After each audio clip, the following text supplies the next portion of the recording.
सैयदना अब्दुल्लाह इब्न मसूद रज़ियल्लाहु ताला अन्हु कूफा की गलियों से गुजर रहे थे। उसी दरमियान एक घर में फासिकों की जमात बैठी हुई जो बैठ करके शराब नोशी कर रहे थे, शराब पी रहे थे। एक घर में इकट्ठा होकर के शराब पी रहे थे। शराब का वो अड्डा था और उन्हीं शराबियों के बीच में एक शख्स ज़ाज़ान नाम का था जो अपनी अच्छी आवाज में गाने गा रहा था। अल्लाह ने उसे खूबसूरत आवाज अता किया था, मगर उस आवाज का इस्तेमाल वो गाना गाने में कर रहा था। अपनी अच्छी आवाज से वो गाने गा रहा था। सैयदना अब्दुल्लाह इब्न मसूद रज़ियल्लाहु ताला अन्हु जब उस मकान के सामने से गुजरे और आपके कान में वो आवाज आई, उसके गाने की आवाज आई, तो सैयदना अब्दुल्लाह इब्न मसूद रज़ियल्लाहु ताला अन्हु ने फरमाया, मा अहसना हाज़ा सौत, कितनी खूबसूरत आवाज, कितनी अच्छी आवाज है। लौ काना बिक़िरातिल कुरान लकाना अहसन, यानी कितनी खूबसूरत आवाज है। काश ऐसी आवाज का इस्तेमाल कुरान पाक की तिलावत में होता। इस खूबसूरत आवाज में कुरान पाक की क़िराअत होती, कुरान पाक की तिलावत होती तो कितनी अच्छी बात होती।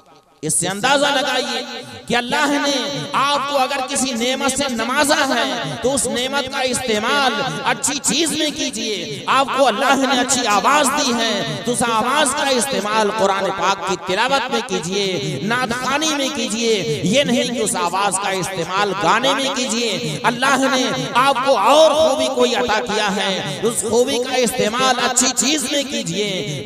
कुरान करीम में इरशाद हुआ, सूरह तकासुर आखिरी आयत करीमा है, सुम्मा लतुसअलुन्ना यौमइज़िन अनिन नईम, यानी तुमसे क़यामत के दिन अल्लाह ताला नेमतों के बारे में सवाल करेगा। अल्लाह ताला तुमसे सवाल करेगा कि ऐ बंदे, तुम्हें ये नेमत अता की थी, ये बता कि उस नेमत का इस्तेमाल तुमने किस तरीके से किया है। नेमतों के बारे में आपसे सवाल होगा। सैयदना अब्दुल्लाह इब्न मसूद रज़ियल्लाहु ताला अन्हु फरमाते हैं, मा अहसना हाज़ा सौत, कितनी अच्छी आवाज है। काश इस अच्छी आवाज से कुरान पाक की तिलावत होती बजाय गाना गाने के। ये शख्स कुरान पाक की तिलावत इस आवाज में करता तो कितनी अच्छी बात होती। ये कह करके सैयदना अब्दुल्लाह इब्न मसूद रज़ियल्लाहु ताला अन्हु आगे बढ़ गए, मगर उस गवैया के कान में सैयदना अब्दुल्लाह इब्न मसूद रज़ियल्लाहु ताला अन्हु की ये आवाज पहुंच चुकी थी। जब आप आगे बढ़ गए तो उस गवैया ने पूछा, मन हाज़ा, ये कौन है?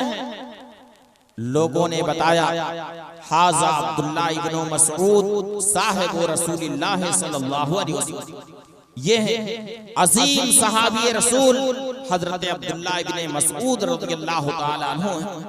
जब उस गवैया ने सुना कि यह सहाबी रसूल हजरत अब्दुल्लाह इब्न मसूद रज़ियल्लाहु ताला अन्हु हैं, फिर उसके बाद उस गवैया ने पूछा कि आइश काल, यानी इन्होंने क्या कहा है मेरे ताल्लुक से। लोगों ने बताया कि जब तुम गाने गा रहे थे तो सैयदना अब्दुल्लाह इब्न मसूद रज़ियल्लाहु ताला अन्हु ने फरमाया, मा अहसना हाज़ा सौत लौ काना बिक़िरातिल कुरान लकाना अहसन, कितनी खूबसूरत आवाज है। काश इस आवाज का इस्तेमाल कुरान पाक की क़िराअत में होता, कुरान पाक की तिलावत में होता तो कितनी अच्छी बात होती। ये सुनना था कि फदखलतिल हैबतु फी क़ल्बिही, यानी उस गवैया के दिल पर आपके इस इरशाद का, आपके इस जुमले का ऐसा असर पड़ा कि उसका जिस्म कांपने लगा।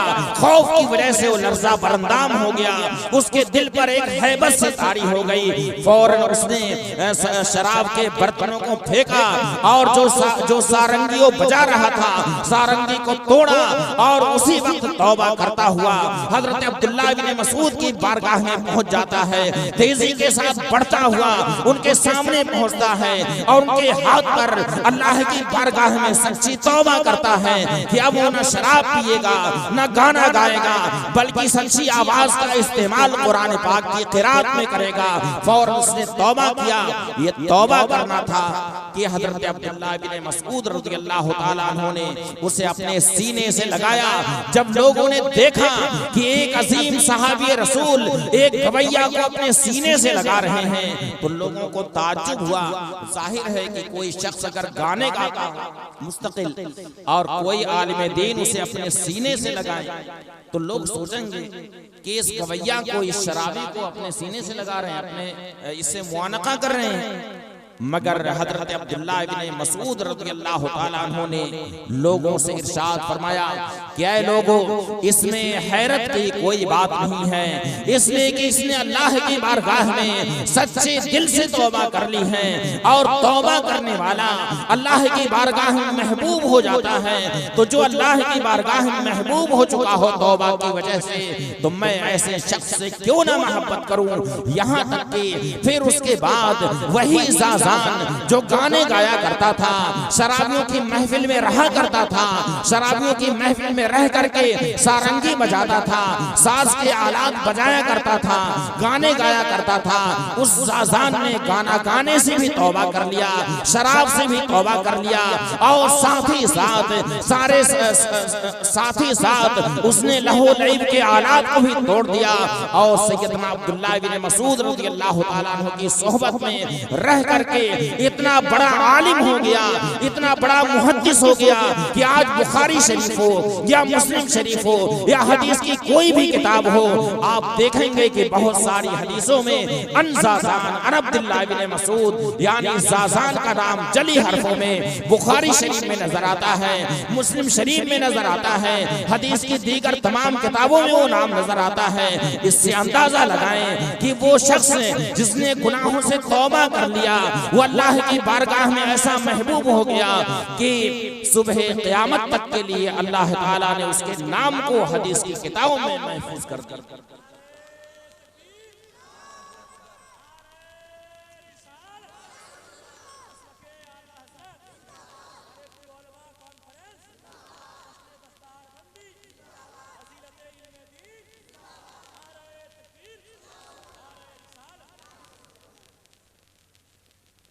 मैंने सूरह तकासुर की शुरू की आयत पढ़ी, अलहाकुमुत तकासुर हत्ता ज़ुरतुमुल मकाबिर, यानी तुम्हें कसरते माल की तलब ने, ज्यादा से ज्यादा मालो दौलत इकट्ठा करने की फिक्र ने अल्लाह की याद से ऐसा गाफिल कर दिया है कि हत्ता ज़ुरतुमुल मकाबिर, यहाँ तक कि तुम कहाँ पहुंच गए, कब्रिस्तान में पहुंच गए। इस आयत करीमा के तहत तफसीर कुर्तुबी में है, हजरत मुतर्रिफ अपने वालिद से रवायत करते हैं, वो फरमाते हैं कि आतईतुन नबिय्य सल्लल्लाहु अलैहि वसल्लम व हुवा यक़रउ अलहाकुमुत तकासुर, यानी मैं नबी करीम सल्लल्लाहु अलैहि वसल्लम की बारगाह में हाजिर हुआ। मैंने देखा कि नबी करीम सल्लल्लाहु अलैहि वसल्लम इस सूरत की तिलावत फरमा रहे हैं, अलहाकुमुत तकासुर हत्ता ज़ुरतुमुल मकाबिर, और साथ ही साथ नबी करीम सल्लल्लाहु अलैहि वसल्लम ने ये भी इरशाद फरमाया, यक़ूलु इब्नु आदम माली माली वहल लका या इब्न आदम मिन मालिका इल्ला मा अकलता फाफनैता औ मा लबिस्ता फाबलैता औ मा तसद्दक़ता फामज़ैता, यानी इब्ने आदम इंसान कहता रहता है माली माली, ये मेरा माल, ये मेरी दौलत है, ये मेरा मकान है, ये मेरा खेत है, ये मेरा बाग है, ये मेरी गाड़ी है। हमेशा इब्ने आदम ये कहता रहता है माली माली, ये मेरा माल है, ये मेरा घर है, ये मेरा बाग है, ये मेरा खेत है। यहाँ तक कि अगर कोई रिश्तेदार आ गया या और कोई जान पहचान का उसका दोस्त आ गया, तो अगर उसने कोई जमीन खरीदी है तो बड़े फख्र के साथ बताता है कि ये जमीन मैंने ली। बयान करता है कि नहीं बयान करता? अपना मकान दिखाता है। अगर कोई खूबसूरत महल उसने बनवाया है तो दिखाता है कि हजरत ये देखिए ये मकान मैंने बनवाया। बल्कि अगर कोई खूबसूरत मकान नजर आ गया तो बताए या ना बताए, अगर हम उसके मकान में पहुंचे तो हम पूछते हैं कि इतना खूबसूरत मकान तुमने कब बनाया? अभी तो साल भर पहले यहाँ कुछ नहीं था, इतना खूबसूरत मकान तुमने कब बनाया है? याद रखिए कि एक मुहद्दिस एक मकान के पास से गुजरे, बड़ा खूबसूरत मकान था, और ये पूछ लिया साहिबे खाना से, साहिबे मकान से ही पूछ लिया कि ये खूबसूरत मकान तुमने कब बनाया? मगर ये सवाल करने के बाद उन्हें एहसास हुआ कि मैंने ये बिल्कुल लायानी सवाल किया, बेमकसद काम में अपनी जबान का इस्तेमाल किया, तो अपनी जबान को सजा देने के लिए मुसलसल 3 साल तक उन्होंने रोजे रखे। ऐसे मुहद्दिस। तो हदीस शरीफ में है, हजरत मुतर्रिफ के वालिद कहते हैं कि नबी करीम सल्लल्लाहु अलैहि वसल्लम की बारगाह में हाजिर हुआ। नबी करीम सल्लल्लाहु अलैहि वसल्लम इस सूरत की तिलावत फरमा रहे थे और ये इरशाद फरमा रहे थे कि इब्ने आदम कहता है माली माली, ये मेरा माल है, ये मेरा माल है। फिर इरशाद फरमाया कि ऐ इंसान, ऐ इब्ने आदम, तेरा माल बस वही है जो खा करके तुम खत्म कर दो, या जो पहन करके तुम पुराना कर दो, या जो अल्लाह की राह में तुम खर्च कर दो, बस वही तुम्हारा माल है। उसके बाद तुम्हारा माल नहीं है, वो सारा माल तुम्हारे बाद जो आएंगे उन्हें वो माल मिलेगा। यही ना हाल है। इब्ने आदम का माल वही है कि जो खाए और खा करके खत्म कर दे, या जो कपड़े पहने पहन करके पुराना कर दे, या जो अल्लाह की राह में खर्च कर दे, वो उसका माल है। बाकी जो दूसरा माल है, इसके बाद जो कुछ बच रहा है वो उसका नहीं है, बल्कि उसके बाद जो दुनिया में आएंगे वो माल उन्हें मिलेगा। यही वजह है हजरत अबू हुरैरा रज़ियल्लाहु ताला अन्हु इस हदीस शरीफ के रावी हैं। अबू दाऊद शरीफ की हदीस है। हजरत अबू हुरैरा रज़ियल्लाहु ताला अन्हु फरमाते हैं कि एक शख्स नबी करीम सल्लल्लाहु अलैहि वसल्लम की बारगाह में हाजिर हुआ और उसने अर्ज किया अय्यु सदक़त अफ़ज़ल या रसूल अल्लाह, या रसूल अल्लाह कौन सा सदका अफजल है?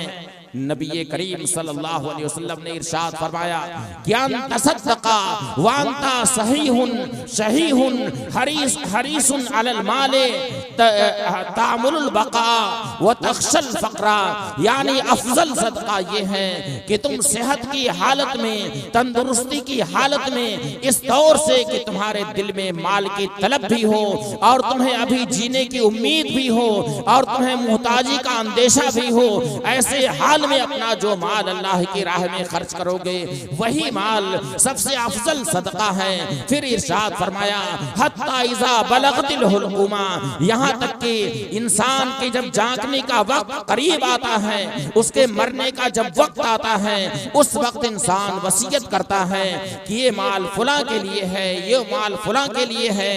हालांकि अब उसके कहने से क्या फायदा है, कद काना ली फुलानिन, फुला का माल तो वो हो चुका है। तो हदीस शरीफ में आया कि अफजल सदका वही है जो सेहत की हालत में, तंदुरुस्ती की हालत में, जबकि दिल में माल की लालच हो, माल की तलब हो, वही माल अल्लाह की राह में खर्च किया जाए, वही सबसे अफजल सदका हुआ करता।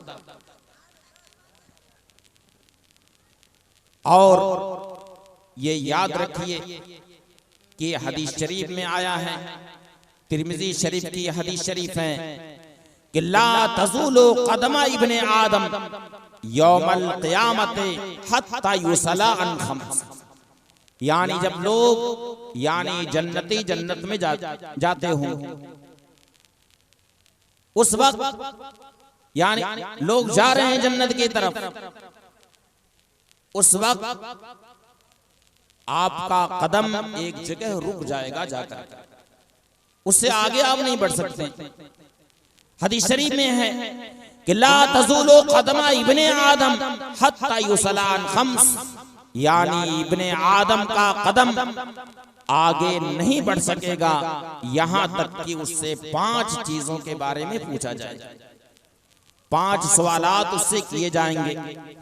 पहला सवाल होगा अन उम्रिही फीमा अफना, यानी पहला सवाल उससे होगा, अल्लाह ताला इरशाद फरमाएगा कि ऐ बंदे तुम्हें इतनी लंबी उम्र मिली, 70 साल तुम दुनिया में रहे, 80 साल तुम दुनिया में रहे, एक लंबी उम्र तुम्हें मिली, ये बता तुमने अपनी ये उम्र किस तरह से गुजारी, अपनी उम्र तुमने किस तरह से फना किया, ये बता तुमने नेक काम में अपने वक्त का इस्तेमाल किया, अपनी उम्र को किस तरीके से तुमने फना किया है, अपनी जिंदगी किस तरह से तुमने गुजारी थी, ऐ इब्ने आदम ये बता।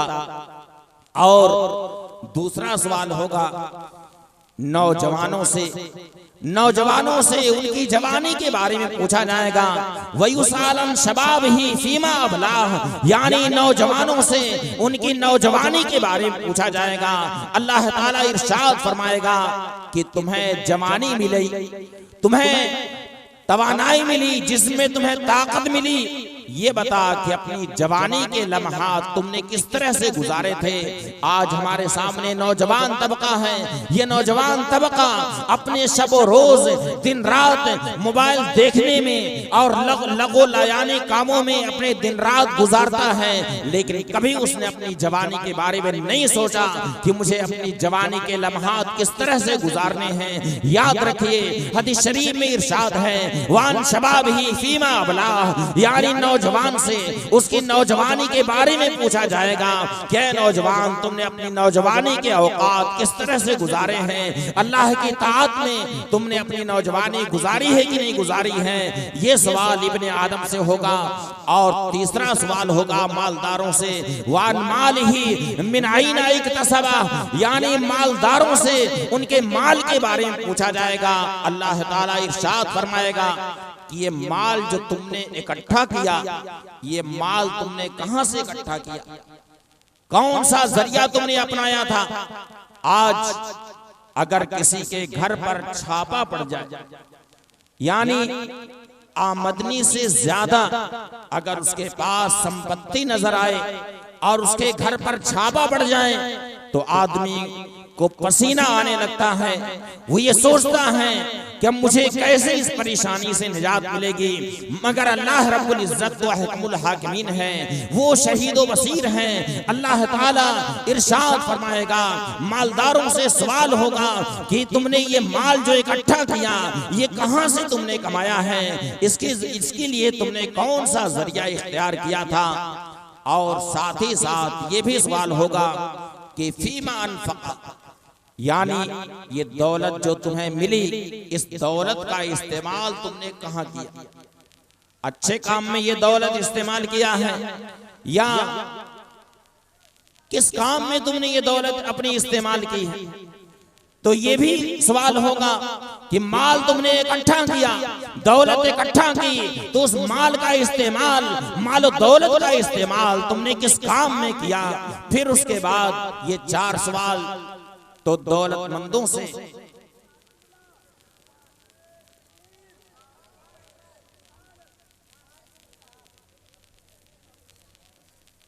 अब उसके बाद फिर उलमा का नंबर आएगा, उलमा से पूछा जाएगा वान इल्मिही फीमा अमिला बिही, यानी उलमा से उनके इल्म के बारे में पूछा जाएगा कि फीमा अमिला बिही, फीमा अमिला बिही की 2 तशरीह की गई। पहली तशरीह ये की गई कि आलिम ने अपने इल्म के मुताबिक अमल किया कि नहीं किया, यानी इल्म तो हासिल कर लिया था, इल्म दीन हासिल कर लिया था, मगर उस इल्म के मुताबिक उसने अमल किया कि नहीं किया, उसके मुताबिक अपनी जिंदगी गुजारी कि नहीं गुजारी। और दूसरी तशरीह ये भी की गई है, आलिम से ये पूछा जाएगा कि तुम्हें जो इल्म मिला, इल्म दीन की दौलत मिली, ये बता कि उस इल्म से तुमने दीन का कौन कौन सा काम, उस इल्म से तुमने क्या क्या काम किया है।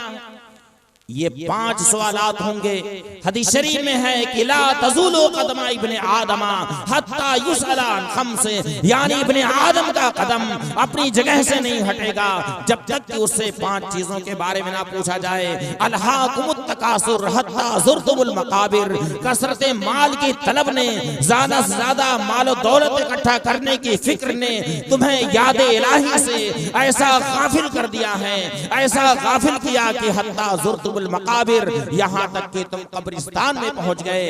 एक मशहूर सहाबी रसूल हैं हजरत हंज़ला रज़ियल्लाहु ताला अन्हु, इनका नाम आप हजरात ने सुना होगा, बहुत मशहूर सहाबी रसूल हैं। ये हदीस शरीफ मैं सुना करके फिर अपनी गुफ्तगू उसी पर मुकम्मल कर लेता हूँ। हजरत हंज़ला रज़ियल्लाहु ताला अन्हु, मुस्लिम शरीफ की हदीस, हजरत हंज़ला रज़ियल्लाहु ताला अन्हु अपने घर के बाहर निकले, इतने में देखा कि सैयदना सिद्दीक़ अकबर रज़ियल्लाहु ताला अन्हु उधर से तशरीफ ला रहे हैं। मुलाकात होती है। सैयदना सिद्दीक़ अकबर रज़ियल्लाहु ताला अन्हु ने पूछा, कैफ़ा अंता या हंज़ला, हंज़ला तुम कैसे हो। जैसे हम किसी से मिलते हैं तो मुलाकात के बाद सलाम होता है, खैरियत पूछी जाती है कि बताइए कैसे हैं आप, कैसी तबीयत है, क्या खैरियत है आपकी। तो हजरत हंज़ला अपने घर से बाहर निकलते हैं, सामने से देखा कि सैयदना सिद्दीक़ अकबर रज़ियल्लाहु ताला अन्हु तशरीफ ला रहे हैं। सैयदना सिद्दीक़ अकबर रज़ियल्लाहु ताला अन्हु ने पूछा, कैफ़ा अंता या हंज़ला, अय हंज़ला तुम कैसे हो। हजरत हंज़ला रज़ियल्लाहु ताला अन्हु ने फरमाया, नाफ़क़ा हंज़ला, हंज़ला तो मुनाफिक हो गया। अल्लाहु अकबर। हजरत हंज़ला जो एक अजीम सहाबी रसूल हैं, जिनका नाम सफ़ात तारीख में इस तरह से महफूज है कि हजरत हंज़ला के साथ गसीलुल मलाइका भी जिक्र किया जाता है। आम आदमी की जबान पर भी ये लफ्ज जारी और सारी रहता है। हजरत हंज़ला रज़ियल्लाहु ताला अन्हु से सैयदना सिद्दीक़ अकबर रज़ियल्लाहु ताला अन्हु जब पूछते हैं कि कैफ़ा अंता या हंज़ला, अय हंज़ला तुम कैसे हो। हजरत हंज़ला रज़ियल्लाहु ताला अन्हु फरमाते हैं, नाफ़क़ा हंज़ला, हंज़ला तो मुनाफिक हो गया है। सैयदना सिद्दीक़ अकबर रज़ियल्लाहु ताला अन्हु ने जब यह अजीबो गरीब बात सुनी तो जाहिर सी बात है कि हर शख्स को ताज्जुब होगा। अगर यहीं पर जो लोग मौजूद हैं, अगर कोई इस तरह का जुमला कहें तो सामने वाले को जरूर हैरत होगी कि इस तरह की बात ही क्यों कर रहे हैं। हजरत हंज़ला रज़ियल्लाहु ताला अन्हु ने जब फरमाया कि नाफ़क़ा हंज़ला, हंज़ला तो मुनाफिक हो गया, सैयदना सिद्दीक़ अकबर रज़ियल्लाहु ताला अन्हु ने फरमाया, सुभान अल्लाह मा तक़ूलु या हंज़ला, सुभान अल्लाह, हंज़ला तुम कैसी बात कर रहे हो, ये कैसी बात तुम कर रहे हो कि हंज़ला मुनाफिक हो गया।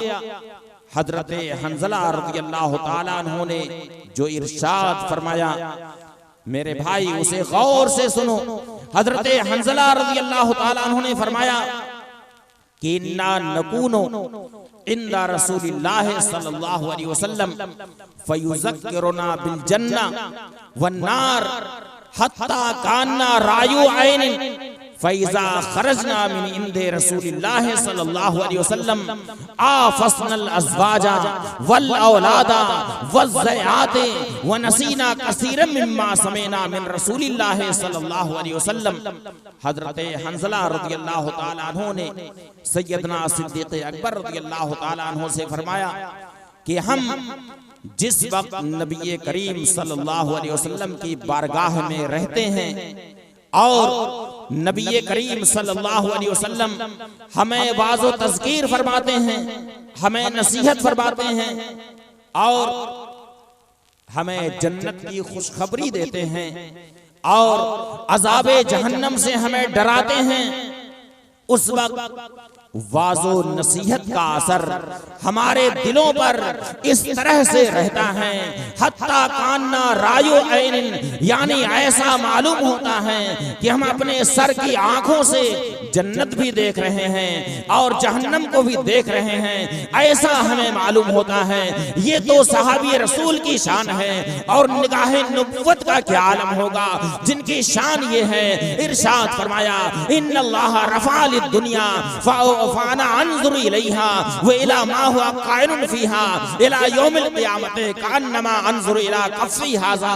नबी करीम सल्लल्लाहु अलैहि वसल्लम इरशाद फरमाते हैं कि बेशक अल्लाह ताला ने सारी कायनात को और इस कायनात में क़यामत तक जो कुछ भी होने वाला है सब कुछ अल्लाह ताला ने मेरी निगाहों के सामने कर दिया है। तो मैं कायनात की सारी चीजों का मुशाहिदा अपनी आंखों से इस तरह से करता हूँ जैसे कि अपने हाथ की हथेली को देखा करता हूँ। इसीलिए इमाम अहले सुन्नत आला हजरत इमाम अहमद रज़ा खां कुद्दसा सिर्रहू बारगाहे रिसालत में अर्ज करते हुए यूं फरमाते हैं, या रसूल अल्लाह, सर अर्श पर है तेरी गुजर, दिले फर्श पर है तेरी नजर, मलकूत मुल्क में कोई शय वो नहीं जो तुझ पर आया नहीं। या रसूल अल्लाह, और कोई गैब क्या तुमसे नेहा हो भला, जब ना खुदा ही छुपा तुम पे करोड़ों दरूद। हजरत हंज़ला रज़ियल्लाहु ताला अन्हु फरमाते हैं कि जिस वक्त हम नबी करीम सल्लल्लाहु अलैहि वसल्लम की बारगाह में हाजिर रहते हैं और नबी करीम सल्लल्लाहु अलैहि वसल्लम हमें वाज़ो तज़कीर फरमाते हैं, जन्नत की बशारत देते हैं और अज़ाबे जहन्नम से हमें डराते हैं, उस वक्त हमारे दिलों पर उस वाज़ो नसीहत का ऐसा असर रहता है कि ऐसा लगता है कि अपने सर की आंखों से हम जन्नत की नेमतें भी देख रहे हैं और जहन्नम का अजाब भी देख रहे हैं, सब कुछ हम अपनी निगाहों से देख रहे हैं। मगर जब हम नबी करीम सल्लल्लाहु अलैहि वसल्लम के पास से अपने घर को आते हैं तो घर आकर के अपने बीवी बच्चों में लग जाते हैं, बीवी बच्चों में हम आकर के मशगूल हो जाते हैं, अपनी जायदाद में लग जाते हैं। अब अपनी जायदाद की फिक्र हमें हो जाती है, बीवी बच्चों में हम आकर के मशगूल हो जाया करते हैं और नबी करीम सल्लल्लाहु अलैहि वसल्लम से जो हम सुने रहते हैं उसमें बहुत सारी चीजें हमें याद नहीं रहती हैं, यानी हमारे दिल की कैफियत घर आकर के कुछ और हो जाती है। बारगाहे रिसालत में जिस वक्त हम रहते हैं उस वक्त हमारे दिल की कैफियत कुछ और होती है और जब हम अपने घर आते हैं तो हमारे दिल की कैफियत कुछ और हो जाती है। इसलिए हंज़ला कह रहा है, नाफका हंज़ला, हंज़ला मुनाफिक हो गया, क्योंकि हंज़ला के दिल की कैफियत एक नहीं रहती है। हंज़ला का दिल एक हालत पर बरकरार नहीं रहता है, बल्कि हंज़ला जब बारगाहे रिसालत में होता है उस वक्त उसके दिल की कैफियत कुछ और होती है और अपने घर जब आता है बीवी बच्चों में मशगूल हो जाता है तो दिल की कैफियत कुछ और हो जाती है। इसलिए हंज़ला कह रहा है, नाफका हंज़ला, हंज़ला मुनाफिक हो गया है। सैयदना सिद्दीक़ अकबर रज़ियल्लाहु ताला अन्हु ने जब ये सुना तो इरशाद फरमाया, वल्लाहि इन्ना नल्का मिस्ला ज़ालिक, वल्लाह हमारा भी हाल तो यही है कि जब हम नबी करीम सल्लल्लाहु अलैहि वसल्लम की बारगाह में हाजिर रहते हैं और नबी करीम सल्लल्लाहु अलैहि वसल्लम हमें वाज़ो तज़कीर फरमाते हैं, जन्नत की खुशखबरी देते हैं, अज़ाबे जहन्नम से डराते हैं, तो ऐसा मालूम होता है कि हम अपने सर की आंखों से जन्नत और दोज़ख को देख रहे हैं। और जब हम वहां से अपने घरों को आते हैं, बीवी बच्चों में मशगूल हो जाते हैं, अपनी जायदाद में मशगूल हो जाते हैं, तो वो कैफियत हमारी नहीं रहती है। वल्लाह मेरा भी हाल वही है। अब ऐसा क्यों ना हो कि तुम भी बारगाहे रिसालत में चलो, हम भी बारगाहे रिसालत में चलते हैं, तुम भी अपने दिल की कैफियत बयान करना, हम भी अपने दिल की कैफियत नबी करीम सल्लल्लाहु अलैहि वसल्लम से बयान करेंगे। हम दोनों बारगाहे रिसालत में अभी हाजिर होते हैं और बारगाहे रिसालत में हाजिर होकर के हम दोनों अपने दिल की कैफियत बारगाहे रिसालत में अर्ज करते हैं। चुनांचे दोनों उसी वक्त नबी करीम सल्लल्लाहु अलैहि वसल्लम की बारगाह में में हाजिर हो जाते हैं। हजरत हंजला भी हाजिर हो रहे हैं, सैयदना सिद्दीक अकबर रज़ियल्लाहु ताला अन्हु भी हाजिर हो रहे हैं। हजरत हंजला रज़ियल्लाहु ताला अन्हु जब नबी करीम सल्लल्लाहु अलैहि वसल्लम की बारगाह में हाजिर होते हैं, नबी करीम सल्लल्लाहु अलैहि वसल्लम ने इरशाद फरमाया, कैफा अंता या हंजला, ऐ हंजला तुम कैसे हो, कैसी तुम्हारी तबीयत है, क्या हाल है तुम्हारा। हजरत हंजला रज़ियल्लाहु ताला अन्हु ने यहाँ पर भी वही अर्ज किया, नाफका हंजला या रसूल अल्लाह, या रसूल अल्लाह, नाफका या रसूल अल्लाह, हंजला क्या अर्ज हाल करे, हंजला अपने हालात को बारगाह रिसालत में किस तरह से अर्ज करे। या रसूल अल्लाह, हंजला का हाल तो ये है कि हंजला मुनाफिक हो गया। नबी करीम सल्लल्लाहु अलैहि वसल्लम ने इरशाद फरमाया कि हंजला ये तुम क्या कहते हो, ये तुम कैसी बात कर रहे हो, ये कैसे हो सकता है कि हंजला मुनाफिक हो जाए। हजरत हंजला रज़ियल्लाहु ताला अन्हु ने अर्ज किया कि या रसूल अल्लाह, हम हुजूर की बारगाह में हाजिर रहते हैं और आप हमें वाज़ो तज़कीर फरमाते हैं, हमें नसीहत फरमाते हैं और नसीहत फरमाने के दरमियान हमें जन्नत की खुशखबरी देते हैं और अज़ाब जहन्नम से डराते हैं। उस वक्त या रसूल अल्लाह, हमारे दिल का हाल ये रहता है, हमारे दिल पर आपके वाज का असर ऐसा होता है कि ऐसा मालूम होता है कि हम अपने सर की आंखों से जन्नत को भी देख रहे हैं, जहन्नम को भी देख रहे हैं। मगर या रसूल अल्लाह, जब हम आपके पास से अपने घर को जाते हैं, बीवी बच्चों में मशगूल हो जाते हैं, तो हमारे दिल की कैफियत कुछ और हो जाती है। अपने बीवी बच्चों में जा करके हम बहुत सारी चीजें भूल जाते हैं, हमारे दिल की कैफियत बदल जाया करती है। इसलिए या रसूल अल्लाह, हंजला अर्ज कर रहा है कि नाफका हंजला, हंजला मुनाफिक हो गया। क्योंकि मुनाफिक वो शख्स होता है कि जो एक हालत पर न रहे, उसका जाहिर कुछ और हो, बातिन कुछ और हो, उसकी हालत एक न रहे बल्कि उसकी मुख्तलिफ हालतें होती रहे। तो हंजला इस वजह से अर्ज कर रहा, या रसूल अल्लाह, हंजला के दिल की कैफियत बारगाह रिसालत में कुछ और होती है और अपने घर पर जाकर के कुछ और हो जाती है। इसलिए या रसूल अल्लाह, हंजला अर्ज करता है कि हंजला मुनाफिक हो गया। नबी करीम सल्लल्लाहु अलैहि वसल्लम ने इरशाद फरमाया कि ऐ हंजला, लौ तदूमुना अला मा तकुनूना इंदी लसाफहतकुमुल मलाइकतु फी तुरुकिकुम व फी फुरुशिकुम वलाकिन या हंजला सा। ऐ हंजला, जिस वक्त तुम लोग मेरे पास रहते हो, मेरी बारगाह में जिस वक्त तुम लोग हाजिर रहते हो, उस वक्त तुम्हारे दिलों की जो कैफियत रहती है, तुम्हारे दिलों का जो हाल रहता है, अगर उसी कैफियत पर तुम लोग बाकी रहते, यानी यहाँ पर जो तुम्हारे दिल की कैफियत रहती है, वही कैफियत यहाँ से निकलने के बाद भी अगर वही कैफियत तुम्हारी बरकरार रहे, तुम्हारे दिलों का वही हाल रहे, तो अल्लाह की बारगाह में तुम्हारा मकाम इतना बुलंद हो जाएगा, तुम्हारी शान इतनी अजीम हो जाएगी कि ये मलाइके रहमत तुम्हारे रास्तों पर तुमसे सलाम करने के लिए इंतजार करेंगे।